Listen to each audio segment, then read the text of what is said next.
रवीश जी, चीजों को ठीक करने के लिहाज से बता रहा हूं।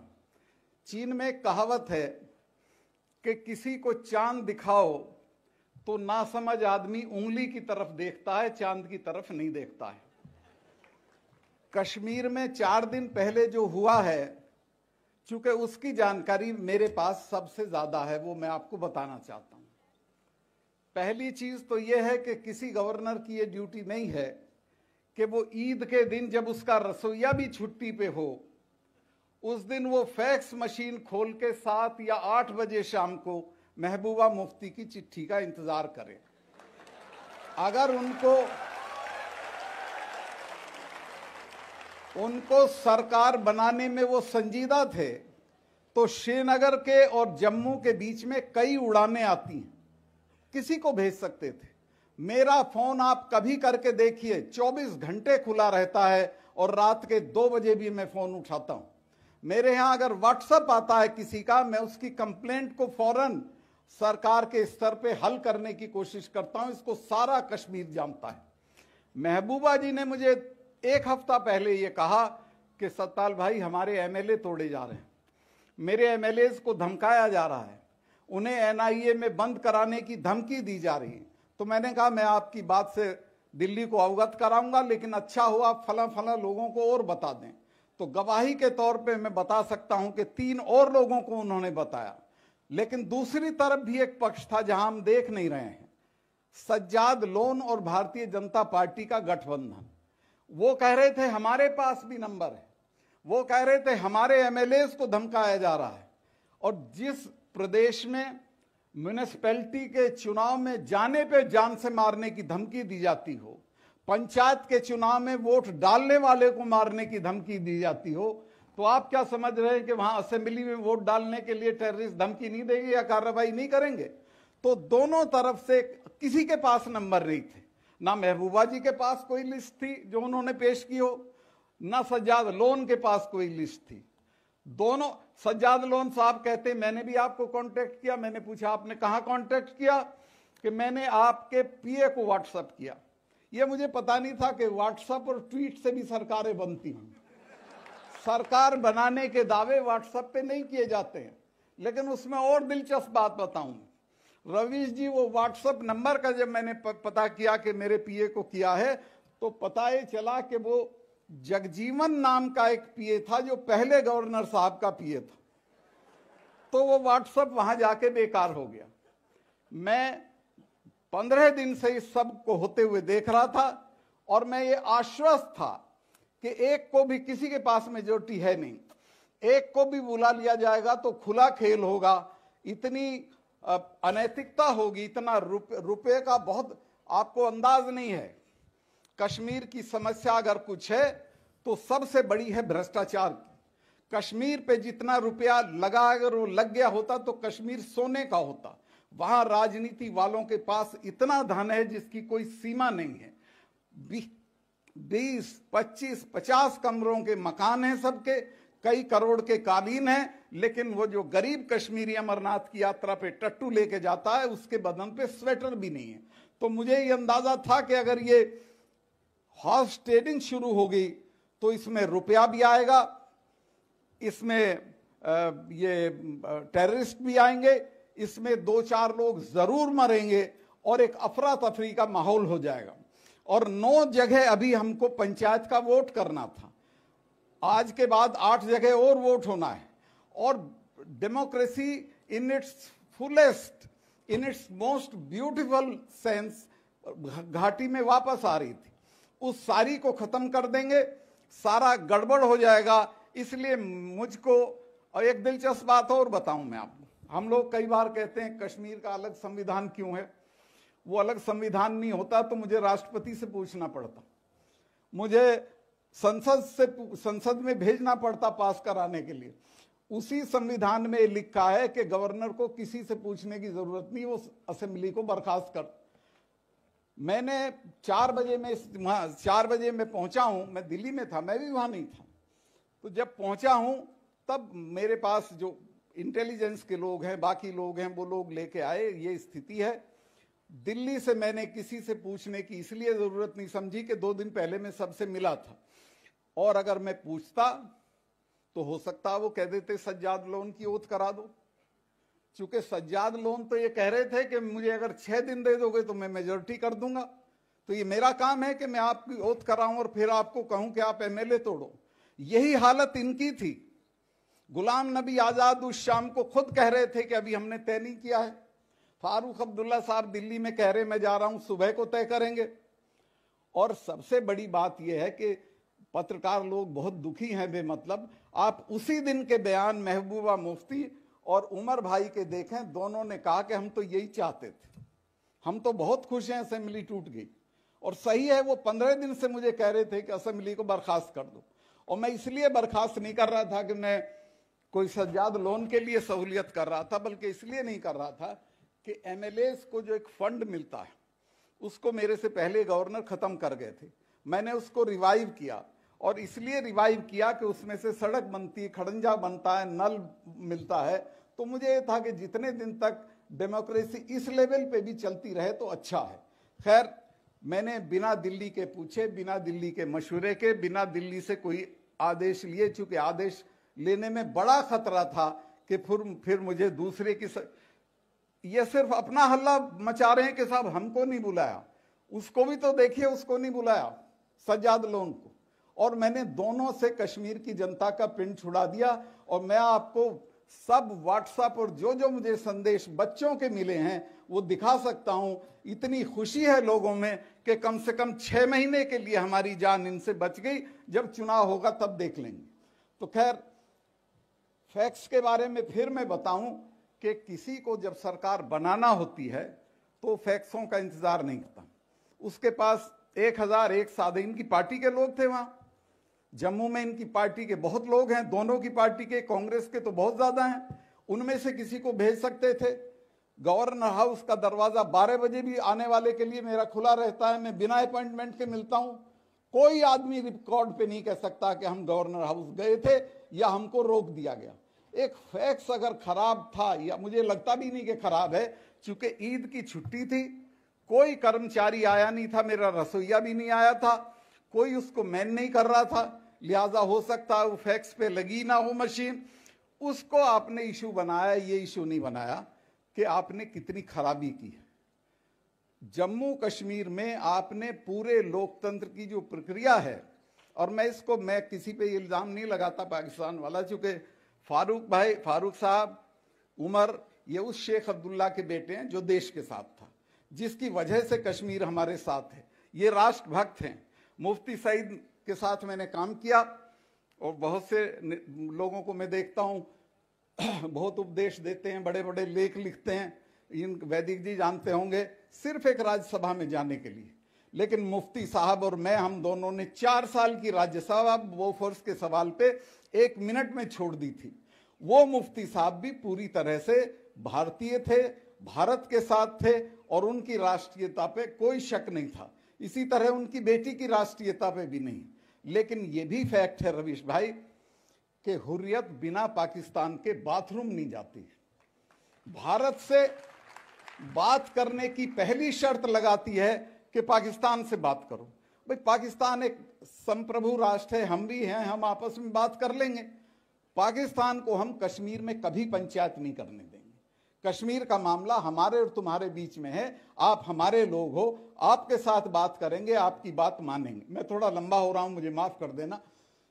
और मैं कश्मीर के बारे में 2 बातें, रमाशंकर जी आपको बहुत अच्छा लगेगा जान के, कश्मीर की समस्या का हल किसी नेता के पास नहीं है, वहां की समस्या का हल कश्मीर के नौजवानों के पास है। मेरे वहां बहुत से ग्रुप्स हैं लड़कियों के जिनके साथ मेरा संपर्क है।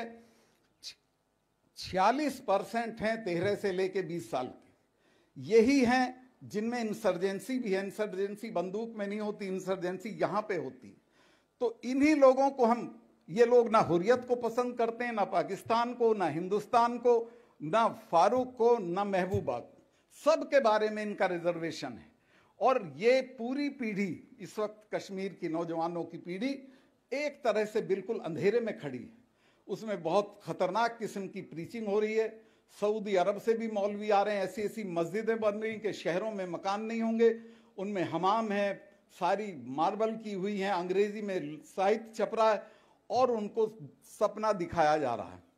और मैं फिर पलट के कहूं, कश्मीर की समस्या 50 साल में नेताओं द्वारा झूठे सपने दिखाए जाने की वजह से पैदा हुई। कश्मीर के नेता यहां से जाके कभी कहते थे आज़ादी मिल जाएगी, कभी कहते थे पाकिस्तान हमें अलग करा देगा हिंदुस्तान से, कभी कहते थे हमको ऑटोनॉमी मिल जाएगी, और वही पाकिस्तान। मैंने एक काम वहां जाके किया वैदिक जी, कि सच बोलो, सच अमूमन बोलना चाहिए, लेकिन आज के ज़माने में थोड़ा सच बोलने के खतरे बड़े हैं। लेकिन मैंने उस खतरे को उठाया और मैंने ये कहा कि कश्मीर की समस्या को पैदा करने में दिल्ली का भी बहुत बड़ा रोल है। दिल्ली ने कश्मीर के लोगों के साथ बेईमानी की, लोकतंत्र के मामले में बेईमानी की। और जब मैं ये बोला तो हुर्रियत ने कहा कि गवर्नर ने 50% बात सच बोली। मैंने कहा मैं 100% सच बोलूंगा तो मैं हुर्रियत हो जाऊंगा। मैंने 50% सच बोला, 50% आप सच बोल दो। बिना पाकिस्तान के वो कोई बात करने को तैयार नहीं है। और पाकिस्तान को के जो मुशर्रफ साहब हैं, ये भी मुझे हुर्रियत के लोगों ने बताया, मुझे नेताओं के नाम नहीं लूंगा, जो दो बड़ी पार्टियों के नेता हैं उन्होंने भी बताया कि मुशर्रफ ने कहा कि बातचीत करके हल कर लो, हिंदुस्तान सुपर पावर है, उसको मैं नहीं तोड़ सकता हूं, उस प्रोसेस में मैं ही टूट जाऊंगा, मेरे बस का हिंदुस्तान को से कश्मीर को अलग करना नहीं है। और इनको कह दिया उन्होंने, लेकिन फिर भी नहीं मान रहे, क्योंकि कश्मीर का संकट जो है वो बहुत बड़ी दुकानदारी है। आप हुर्रियत के लोगों का देखिए, बच्चे विदेश में पढ़ते हैं, कितनी कितनी दौलत उनके पास है, यही नेताओं के हाल हैं। तो ये सच बोलने का ये नतीजा हुआ कि मुझे वहां की यंगर जनरेशन का बड़े पैमाने पे समर्थन मिला हुआ, लड़के काम कर रहे हैं। और कल ही ये बात बाहर बताने की नहीं थी, लेकिन मैं बता रहा हूं, कल ही मुझे ये पता चला कि गांवों में लोगों ने टेररिस्ट को घरों में रुकाने से मना कर दिया है और ये कहा कि ये रास्ता कहीं नहीं जाएगा। क्योंकि मैंने उनको कहा कि अगर ये बंदूक रख के चले आए और मेरे घर आए, मैं खाना खिलवाऊंगा, या तो मुझे समझा दें या मैं इन्हें समझा दूंगा। जब एलटीटी जनरल साहब बैठे, एलटीटी जैसा कमिटेड संगठन दुनिया में कोई नहीं, इनसे 10 गुना ताकतवर था, वो डेसिमेट हो गया, कुछ नहीं पा सका। ये सिर्फ 300 लड़के हैं और इनमें से ज्यादातर अनट्रेंड हैं, चूंकि बॉर्डर क्रॉस होने का ज्यादा मौका नहीं है, थोड़ी इनकी ट्रेनिंग भी नहीं हो पाई है। इनकी शेल्फ लाइफ 3 महीने से लेके 1 साल तक, ये सारे मारे जाने वाले।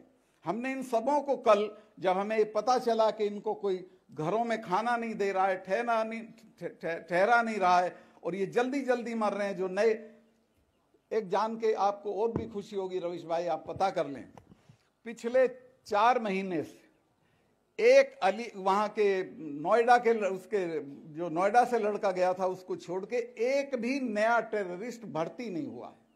पत्थरबाजी लगभग खत्म हो गई और पूरी तरह से लोगों के जहन में ये आ गया है कि ये रास्ता गलत है, इस रास्ते से कुछ नहीं होगा। और मैंने कहा, उनको समझाने की कोशिश की है कि दिल्ली आपकी दुश्मन नहीं है, दिल्ली में आपकी एक दोस्त सरकार है, बैठो बात करो।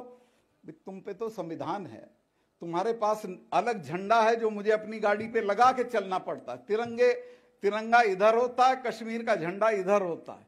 संविधान मैंने बता ही दिया जो मेरे काम आ गया, उनके पास अपना संविधान है। अब उनको एक टीचिंग दी जा रही है जन्नत की, ना उनको ऑटोनॉमी मिलने की संभावना है, ना उनको देश मिलने की संभावना है, ना उनको जो सपने दिखाए थे, यहां से जाते थे और हरा रुमाल लहरा देते थे नेता, वो के पाकिस्तान के साथ जाने की संभावना है। अब उनका बहुत हार्ड लाइन किस्म की टीचिंग दी जा रही है कि मर जाओ तो तुमको शहादत हो जाएगी और जन्नत मिलेगी। इस पे भी मेरा कहना है कि ये आपका एक धार्मिक अकीदा है, मैं उसमें दखल नहीं दूंगा, ना बोलूंगा। मिलती होगी, अभी किसी ने वापस तो बताया नहीं कि वो मरा था तो मिल गई थी, लेकिन ठीक है, मिलती होगी। तुम मर के क्यों लेना चाहते हो?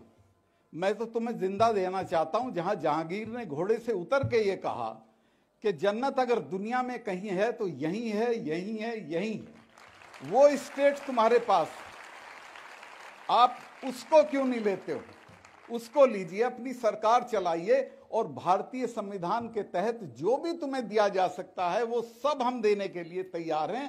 आपकी जिंदगी, एमबीए पास किए हुए लड़के, काबिल लड़के, बढ़िया लड़के, तो उनको मैंने एक और रास्ता दिया। रविश भाई, 6 बजे के बाद कश्मीर के बच्चे के पास करने को कुछ नहीं होता। सिनेमा टेररिस्टों ने बंद करा रखे हैं, कॉफी शॉप्स नहीं है, एक आध होंगी। अभी मैंने उनसे डीपी धर साहब के लड़के से कहा तो उन्होंने एक सिनेमा घर की नींव रखी है, वो पीवीआर बनाएंगे। खेल का ये आलम है वैदिक जी, एक लड़का आईपीएल में सेलेक्ट हो गया, 20,000 आदमी उसके घर मुबारकबाद देने के लिए पहुंचे। और आपको ये जान के और अच्छा, आप तो सिर्फ फैक्ट्स देख रहे हो, मैं आपको चांद दिखा रहा हूं। 4 दिन पहले मोहन बगान के साथ कश्मीर की जो टीम थी, श्रीनगर की टीम का मैच हुआ है श्रीनगर में, 26,000 लड़का उस मैच को देख रहा था। और वो सिर्फ अपनी टीम को चीयर नहीं कर रहा था, सामने वाली भी जब गोल पे पहुंचती थी तो उसको भी बकअप करता था कि गोल। 26,000 लड़का। पुलिस वाले हैरत में थे, उन्होंने कहा ये पत्थर वाले कहाँ गए? तो कहा कि वो तो सब फुटबॉल के स्टेडियम में चले गए। बच्चों का रुझान बदल रहा है, उनको आप स्टेडियम दीजिए, उनको आप कल्चरल एक्टिविटीज दीजिए, उनको आप बढ़िया स्कूल दीजिए। मैंने कहा सारे साउथ के जो जिले हैं उनमें सीबीसी वाला जो कोर्स है उसके बढ़िया स्कूल देंगे, और लोग मान गए हैं वहाँ पैसा लगाने के लिए, स्कूल खोलने के लिए। सैनिक स्कूल, सेंट्रल स्कूल, ये सब स्कूल हम वहाँ खुलवा रहे हैं, खेल का सारा काम कर रहे हैं। इसके अलावे मैं और बात बताऊं जो यहाँ तक, चूंकि दिल्ली की दिक्कत ये है, दिल्ली या तो कश्मीर को डिमोनाइज करती है, एक आदमी कश्मीर में मर जाए, कश्मीर में कत्ल हो गया। मेरठ में 10 आदमी मरते हैं रोज। लखनऊ और पटना का तो हिसाब आपको बताने की जरूरत नहीं, उनकी मोर्चरी देख लीजिए। कश्मीर में तो कभी होता होगा इतना के इतने कत्ल हैं। मैं जी टीवी के जो अपने सुधीर चौधरी हैं उसके साथ 1 घंटा डल के किनारे बिना सिक्योरिटी के टहलाऊं और मैंने इंटरव्यू दिया है। इस वक्त कश्मीर में जो ये आते हैं अपने टूरिस्ट, उनके रिजर्वेशन में 20 सैकड़ा का इजाफा हो गया है। मैं आपको ये विश्वास दिलाना चाहता हूं कि अगर मुझे काम करने की इजाजत मिली, चूंकि मैं समझ गया हूं नौजवानों के साथ संवाद करके, उनमें यकीन पैदा करके, उनको आगे करके ये मसला हल हो सकता है। ये ना किसी फारूकों, ना मुफ्तियों, ना अपनी हुर्रियतों, इनसे कभी हल नहीं होगा, क्योंकि इनके लिए संकट रहना इनका कारोबार है, इसलिए इसको कभी हल नहीं होने देंगे। हल इसको करेंगे बच्चे, और मैं उन्हीं के ऊपर यकीन कर रहा हूं। 582 बच्चे थे रवीश भाई जो वहां के जम्मू कश्मीर बैंक के टेस्ट में पास हो गए थे, लेकिन उनको लिया नहीं गया। 30 बच्चे मेरे घर आ गए रात को 3 बजे, सॉरी रात को नहीं, शाम को 7 बजे। मैंने अंदर बुलवा लिया, उन्होंने बताया कि साहब हम ये पास किए हुए हैं, हमको लेकिन रखा नहीं गया, और सब एमएलएस का कोटा करके उनके लोग उसमें भर दिए गए। तो मैंने चेयरमैन को बुलाया, चूंकि उसमें मुझे ये अधिकार था कि हमारा शेयर जो है सरकार का 59% है। तो मैंने कहा ये क्या है, इन बच्चों को रखो भाई। उसने कहा सर ये 30 नहीं है, ये 582 हैं। तो मैंने कहा अगर ये 582 भी हैं तो भी रखो। तो उसने कहा कि बोर्ड में आपका फाइनेंस सेक्रेटरी होता है, अगर आप उसको तैयार कर दोगे तो मैं रख दूंगा।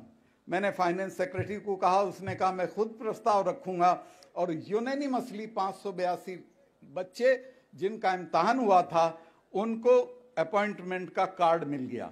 और मुझे अपने मुंह से कहते हुए अच्छा नहीं लगता, एक लड़की रो रही थी, उसने कहा कि मेरी सगाई टूट गई। एक लड़का कह रहा था हम में से तो 10-15 उम्र क्रॉस कर जाएंगे। और जब मैं निकला हूं उस मीटिंग में से जहां एड्रेस किया था, तो 100-150 बच्चे थे, और उन्होंने कहा कि अल्लाह ने शायद हमारे लिए आपको भेजा था। आप अगर उनको ये यकीन दिला देंगे कि तुम्हारी वहां सबसे बुरा काम यह भी है कि आम आदमी की सुनवाई नहीं है, गरीब की सुनवाई नहीं है, जिसका कोई नहीं है उसकी कोई सुनवाई नहीं, और ताकतवर को वहां सारी दुनिया मिली हुई है। ये ताकतवर लोग गैंगअप होके बिना पब्लिक की सपोर्ट के ताकत छीनना चाहते हैं, और फैक्स को गाली देते हैं। और अगर आपको ऐसे आसानी से चाहिए ताकत, तो इतनी मेहनत तो करो कि एक दिन पहले आ जाओ। ईद के दिन तुम्हारा मुबारक दिन है, मेरा नहीं। तुम उस दिन तो खाने पीने और बधाई देने के अलावा कोई काम नहीं करते हो।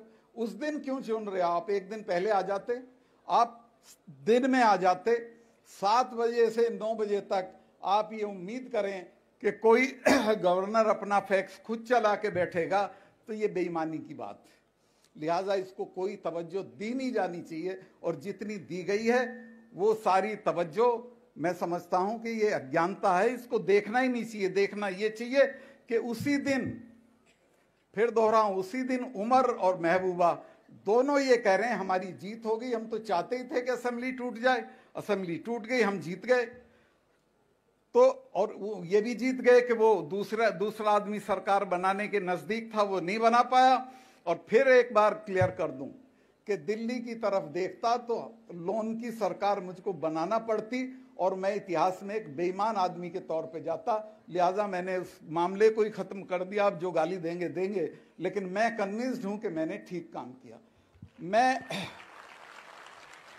रवीश जी, आपने मुझे डिरेल कर दिया, मैं बहुत माफी चाहता हूं, लेकिन अब मैं अपनी बात पे आता हूं। असली जो रमाशंकर जी ने मेरे बारे में कहा वो तो सही नहीं है, लेकिन ये सही है कि हम लोग उस दौर में जब पराक्रम करते थे, संघर्ष करते थे, सड़कों पे उतरते थे, तो ये सही है सभी इन छात्र नेताओं को देखने के लिए इनके बाजार रुक जाया करते थे कि ये है राजकुमार जैन, ये है रमाशंकर। वो दौर था, संघर्ष का दौर था, पराक्रम का दौर था। मैं आप लोगों से कहना चाहता हूं, आप नौजवान हो, आप ही से मुल्क पुलों से नहीं बनता, मुल्क कारखानों से नहीं बनता है, मुल्क मकानों से नहीं बनता है। मुल्क वहां की युवा पीढ़ी से बनता है। उसकी यंगर जनरेशन किस तरफ जा रही है, इससे बनता है। और मैं आपको मिसाल के तौर पे बताऊं, जो बहुत जगह कहता भी हूं, वर्ल्ड वार सेकेंड में जब ब्रिटेन में बजट पेश किया जा रहा था, तो सरकार ने सब चीजों में कटौती की, लेकिन शिक्षा की मद में एक पैसा कटौती नहीं की। विपक्ष ने बहुत शोर मचाया कि शिक्षा की मद में कटौती क्यों नहीं की जा रही। तो फाइनेंस मिनिस्टर ने, प्राइम मिनिस्टर ने खड़े होकर कहा कि पुल अगर टूट गए हैं बमबारी में तो दोबारा बन जाएंगे, कारखाने तबाह हो गए नए सिरे से तामीर हो जाएंगे, घर भी दोबारा बन जाएंगे, लेकिन अगर एक पीढ़ी तबाह हो जाएगी तो दोबारा नहीं बनाई जा सकती। तो जो लोग और जो सभ्यताएं अपनी नई पीढ़ी के लिए ये निगाह रखती हैं, वही दुनिया में तरक्की करती हैं। मुझे इस बात को कहने में बहुत शर्मिंदगी का एहसास है कि हम कभी से लड़ रहे हैं शिक्षा के सवालों पे, लेकिन आज भी भारत की संसद में बजट के दिनों में शिक्षा के ऊपर कोई बहस नहीं होती है। संसद का ये नियम है, वैदिक जी जानते हैं, कि जब बजट पास होता है तो होता है, कृषि का बजट है तो खेती वाले बहस करते हैं, फिर वोट होता है। शिक्षा पे बहस ही नहीं होती है। आखिर में 10-5 मत बच जाती हैं, उन्हें इकट्ठा करके और एक साथ उस पे सिर्फ बहस के बिना वोट करा ली जाती है, जिसे गिलोटिन करना यानी फांसी देना बोलते हैं।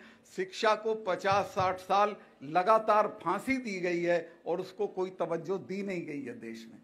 इसी के साथ आज तक भारत के टोटल बजट का 6% से ज्यादा उच्च शिक्षा पे खर्चा नहीं हुआ, और शायद इसी का नतीजा हो, चूंकि क्वालिटी ऑफ एजुकेशन जो हमारे यहाँ है, आपके बिहार का तो मैं खैर बता ही नहीं सकता हूँ, रवीश जी खुद ही बता देते हैं। 6 साल का बैकलॉग था यूनिवर्सिटीज में जब मैं गया हूँ। 6 साल पहले दाखिला हुआ था और अब तक इम्तहान नहीं हुआ था। वो मैंने किसी तरह करके उसे 2 साल किया, अब शायद वो बराबर हो रहा है, एक छपरा को छोड़ के। लड़कियों को टॉयलेट के लिए 2.5 किलोमीटर जाना पड़ता था पटना जैसी यूनिवर्सिटी में, जो ऑक्सफोर्ड ऑफ द ईस्ट कही जाती थी। और बहुत सारी अनियमितताएं थी, खैर वो लंबी बात हो जाएगी। बीएड के कॉलेज थे, 103 कॉलेज तो नेताओं के थे, जिनमें कोई फैकल्टी नहीं थी, क्लासेज नहीं लगती थी, दाखला हो जाता था और डिग्री मिल जाती थी। मैंने सबका सेंट्रलाइज्ड इम्तहान कर दिया और मेरे ऊपर जो दबाव आए मैं उसका बयान नहीं कर सकता हूं। मुझे पब्लिकली कहना पड़ा कि भाई मुझे आपकी मदद चाहिए, मैंने ये पंगा ले लिया है और मैं इसको करके जाऊंगा। और वो हुआ, ऐसा इम्तहान हुआ कि जिसमें कलेक्टर भी ड्यूटी पे था, कमिश्नर भी ड्यूटी पे था, एसडीएम भी ड्यूटी पे था, और हर एग्जाम के हॉल में हमने जैमर लगाए हुए थे, चूंकि आजकल इससे भी नकल होती है, ये जो नई चीज आई है। और नकल बिहार में तो कैसी कैसी नकल होती थी, उसको रोका।